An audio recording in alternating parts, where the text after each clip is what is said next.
everything just blew up. I received a wall of emails and calls full of shrieks, wails, and all from terrified families who'd heard word of the murderer and didn't like my lack of action at all.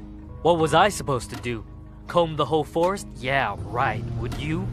That means I didn't care? That's not fair. The stories that were you weren't true. Of course I would feel regret had there been a real threat and I ignored it, and some poor kid got kidnapped while the kids were napping. But you couldn't admit that your good little kid would formulate a fib, so you ignored what I said. Your little angels could never cook up such incredible creations. An overactive imagination maybe, but my kid could never lie. How dare I? Accuse a child of being dishonest? Just monstrous. The parents were displeased, and when the PTA took action, they dismissed me from the classroom. Like they knew what was best for their kids. Do you know how difficult it is to get a job when a bitter mom slanders your rep with child neglect from the outset? Now who's in control of your classes?